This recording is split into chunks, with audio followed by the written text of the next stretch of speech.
দলপতি সবার শ্রীপাদ পদে ভক্তিপূর্ণ প্রণাম জানিয়ে আমি দু একটি কথা বলছি। অশোক দাদুর অনুরোধে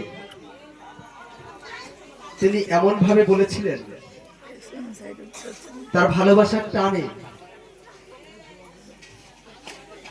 তার ভালোবাসার স্বাদ আস্বাদন করতে চলে এসেছে সুন্দরবনে। এখন আমরা ভুলে যাব এই চারাল খালির নাম। এটা শ্রী উরাকান্দি ধাম। সবাই মিলে নেব বাবা হরিচাঁদ গুরুচাঁদের নাম।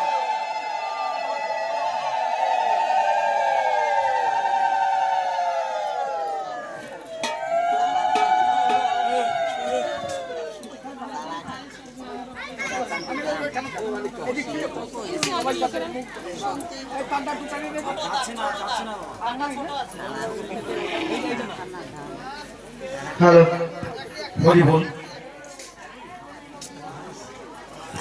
আমি সবসময় একটা কথা বলি, ভালো তাকেই বাসো যে তোমাকে ভালোবাসে। এমন কাউকে ভালোবেসো না যে কখনোই তোমাকে ভালোবাসেনি। প্রেম তার সাথে করো যে তোমার সাথে প্রেম করতে চায়। এমন কারোর সাথে প্রেম করো না যে তোমার সাথে প্রেম করতে চায় না। এই মৃত জাতিকে ভালোবেসেছিল হরিচাঁদ গুরুচাঁদ ঠাকুর। তাই আমার যদি প্রেম করতে হয়, আমার যদি ভালোবাসতে হয়, সেই ভালোবাসার একমাত্র আরাধ্য হতে পারে আমার হরি গুরুচাঁদ ঠাকুর। এ ভিন্ন অন্য কেউ হতে পারে না। কারণ মৃত জাতিকে জীবিত করেছিলেন হরিচাঁদ গুরুচাঁদ ঠাকুর।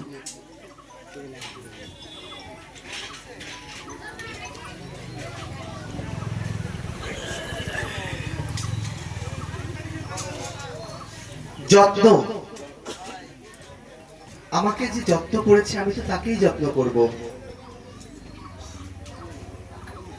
এই যত্ন হরি গুরুচাঁদ ঠাকুর ভিন্ন।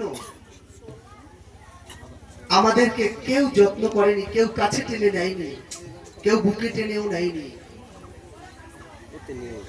আজ আমরা এখানে কথা বলছি, এই যে প্রেমের বাজার। আজকে আমি যখন এখানে প্রথম এলাম, আমি দেখলাম আমার বাবু গান করছিলেন, অশ্রুসিক্ত। আমরা যদি কিছুদিন পিছিয়ে যাই, তবে এরকম এক জায়গায় প্রেমের বন্যা মিলানোর ক্ষমতা আমাদের ছিল না। এই প্রেমের বাজার, এই নিষ্পেষিত, নির্যাতিত, নিপীড়িত মানুষের একটি জায়গায় এনে দিয়েছিলেন হরি গুরুচাঁদ ঠাকুর। আপনারা জানেন, আমি যখন নেপালে ধর্ম প্রচার করতে গিয়েছিলাম, তো সেখানে গিয়ে আমি দেখতে পেয়েছি যে নেপালে এখনো উগ্র ব্রাহ্মণ্যবাদ কাজ করছে। সেটা আমাদের এখানে থেকে অনেক বেশি। এছাড়াও আমি যে দেশে গেছি, যেসব জায়গায়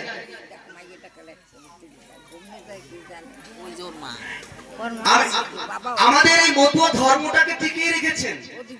এখন পর্যন্ত আমাদের মতো ভদ্রলোকরা নয়, টিকিয়ে রেখেছে গামছা পরা পাগল গোসাই যারা, তারা।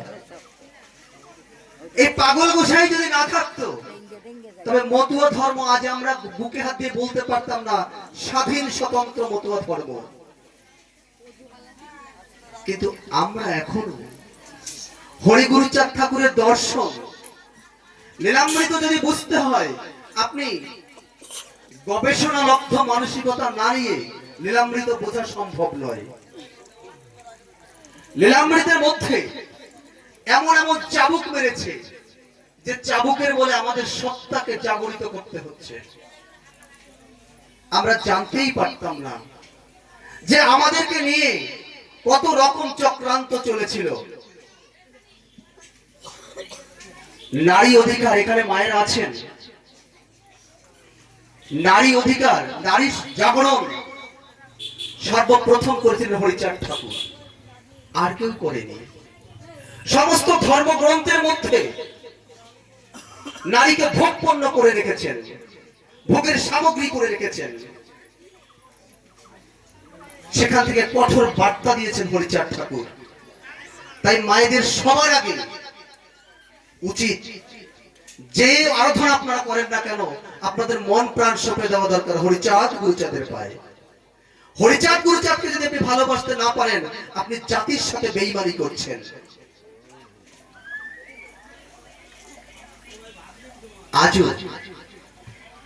আজও মেয়েদেরকে বিয়ের সময় কন্যা দান করতে বলা হয়। কন্যা দান, দান বলে তো, কিন্তু কোনো মা কি একবার প্রতিবাদ করছেন যে আমি কি দানের সামগ্রী,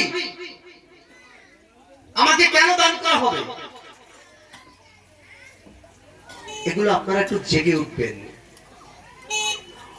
হরিচাঁদ ঠাকুর নারীকে যখন বিচার সভায় তাকে একটা প্রধান আসন দিয়েছিলেন, দশরথের উপখানে পাওয়া যায়, দশরথের বাড়িতে, তার আগে কোন সাহিত্যিক পর্যন্ত নারীকে নিয়ে একটা কলম লেখেননি।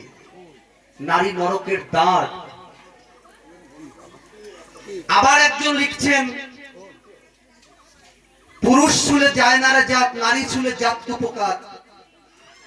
সেখানেও দেখি আমার সমাজের মানুষগুলো ছুটে যাচ্ছেন। কেন? আপনারা কি কিছু বুঝতে পারছেন না?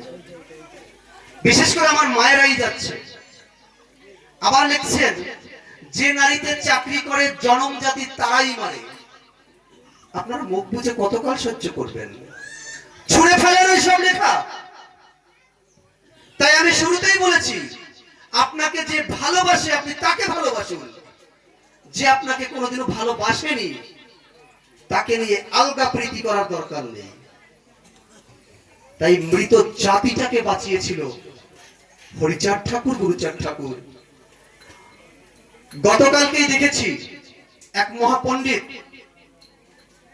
তিনি প্রমাণ করতে চেয়েছেন হরিচাঁদ ঠাকুর আসার আগেও নাকি আমাদের মানুষগুলো শিক্ষিত ছিল। আমি চ্যালেঞ্জ দিচ্ছি,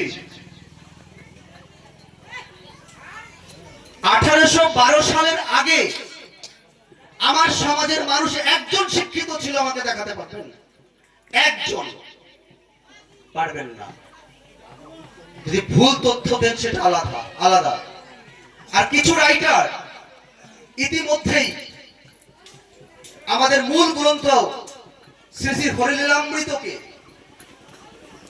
অনেক জল ঢোকানোর চেষ্টা করছেন। এটাও করবেন না, কারণ আপনার ভুল লেখা জাতিকে ধ্বংস করে দিতে পারছে।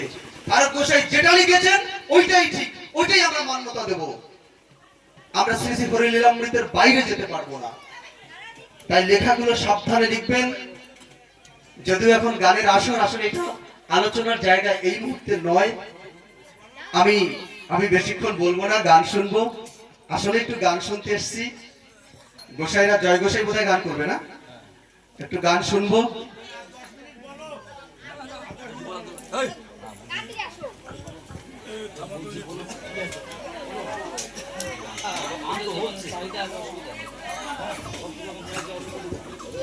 না না, বললে হবে না। আপনারা আলোচনা শুনলে যেখানে যেখানে আলোচক হিসাবে যাই সেখানে যাবেন, তারপরে ফেসবুক, ইউটিউবে দেখবেন, গুগলে দেখবেন, অনেক আলোচনা পাবেন। কিন্তু আমি একটু বলে ছেড়ে যাচ্ছি, সর্বশেষ কথা, মায়েরা একটু জাগো, একটু জানতে শেখো, একটু বুঝতে শেখো। যারা তোমাদেরকে, এই যে সামনেই তো, আমি একটু ইঙ্গিত দিয়ে যাব, একটা ধর্মগ্রন্থে লেখা আছে, শিবলিঙ্গ করিলে স্পর্শ অসুচি হইবে শাস্ত্রের বচন। তো সেই জায়গাটা সামনেই তো, বোধহয় কয়েকদিনের মধ্যে এসছে, একটু বিবেচনা করবেন। কারণ যারা আপনাদেরকে ঘৃণা করে তাদের কাছে গিয়ে মাখামাখি করার দরকার নেই। মাখামাখি করেন না। আমাদের এই পাগল গোসাই দলপতি সংসার ছেড়ে, কাজকর্ম ছেড়ে হরিচাঁদ গুরুচাঁদের নাম প্রচার করে দিন রাত ঘুরে বেড়াচ্ছে পাগল গোসাইরা। এদের কাছে যান। আপনি ভগবানকে ডাকার অধিকার নেই, আপনি তার সেক্রেটারিকে ডেকে আনছেন কেন? এদেরকে ডাকুন, আপনি পারলে করুন, না এদেরকে ডাকুন, এরা দেখিয়ে দেবে, এরা শিখিয়ে দেবে। এই যে শেখানোর জন্য বসে আছেন, এদের কাছে আসুন। ভগবানের সেক্রেটারি, তাদের কাছে যাওয়ার দরকার নেই। এগুলো বুঝলো কি, যে ধর্মগ্রন্থের মধ্যে হিংসার বাণী নয়, তাহা কবু কল্যাণকামী নয়। বাস্তব শিক্ষা, মাটির ভগবান, বাস্তবের ভগবান, হরিচাঁদ আমার মানুষের ভগবান। এখন আবার হরিচাঁদ ঠাকুরকে ভগবান বললে অনেকে রেগে যাচ্ছেন। কেন ভগবান? আরে আমরা কেন ভগবান বলবো? ভগবান ইংলিশ শব্দে হয় কি? গড। গড মানে GOD, জিতে গুড, ও অর্ডারলি, ডি ডিরেকশন। তার মানে গুড অর্ডারলি ডিরেকশন, ভালো কিছু নির্দেশ করাই হচ্ছে ভগবান। তা আমাদেরকে নির্দেশ কে দিয়েছে? কে দিয়েছে নির্দেশ আমাদের? হরি গুরুচাঁদ ঠাকুর দিয়েছে। তা ভগবান আমরা কাকে মানবো? তো পরিষ্কার কথা। এজন্য আপত্তি কেন আপনাদের? হরি গুরু প্রেমানন্দে।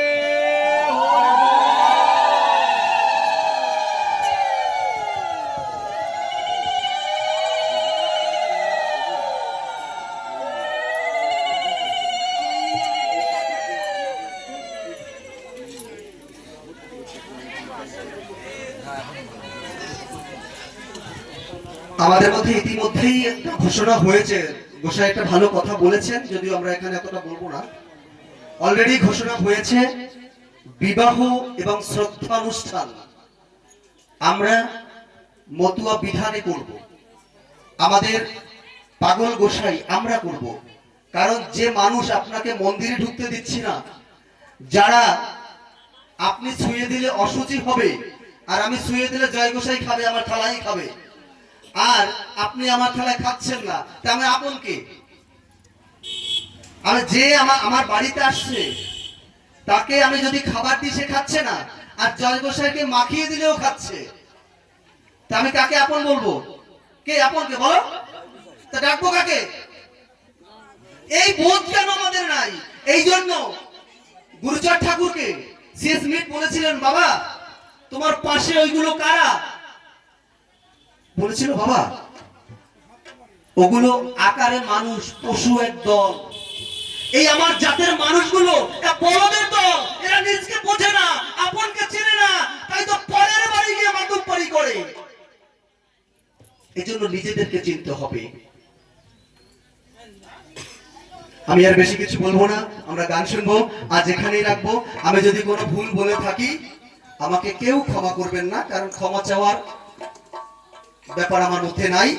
আমি ক্ষমা টমা চাই না। যদি ভুল করে থাকি আমার ভুলটা সংশোধন করে দেবেন, এই বলে আমি ছেড়ে দেব। শান্তি হরি প্রীতি পরমানন্দে। হরি হরি বল, হরি বল।